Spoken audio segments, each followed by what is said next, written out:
Welcome to the Thunder and Lightning Show. Today we want to talk about the new vaccine that's coming out for the coronavirus. So Brett, what do you have for us today? Well, apparently I have a pinch of aborted baby. There are two vaccines out in America right now, the Pfizer and the Moderna is coming up. Both of them have been tested on,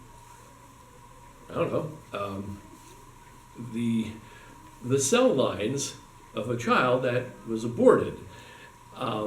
So if you believe in human experimentation, if you think that's a moral thing to do, and if you think that the end justifies the means, in this case, health versus, material, ever so slight, but definite material participation in the in abortion, well then, listen to your United States Catholic Conference of Bishops and get the vaccine.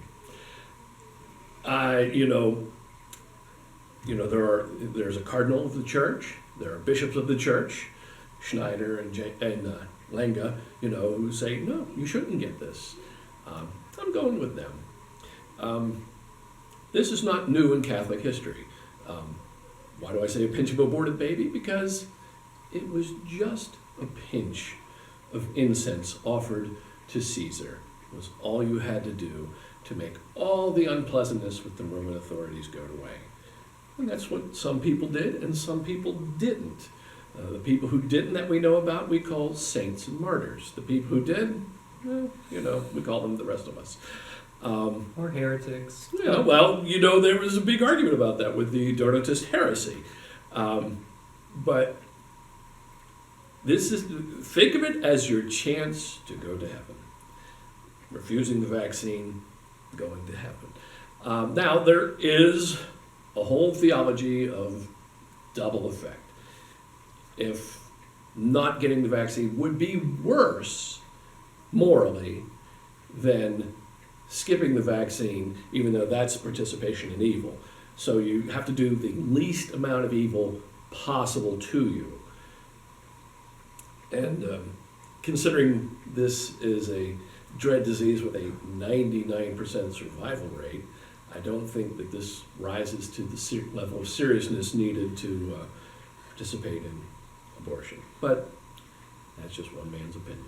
Well, and that's not to mention the side effects. And I will say, speaking of the USCCB, their media wing, the Catholic News Service, had this really interesting tweet. I'll throw it on the screen for you. There were syringes arranged in the letters that spelled out hope. Kind of reminded me of Obama's campaign slogan, but maybe that's a different story. But the one thing I do want to say is the USCCB, they're telling you to get this. I don't know. I mean, the Vatican's pushing, the Coalition for Inclusive Capitalism. Like they're trying to pass this off as the poor people. We're trying to help the poor. The poor people, we need to get them vaccinated first. These poor people, we need to do this socialist economic model because the poor people need it. And even though these wealthy elites are the ones, running all the show. Not going to hurt them any.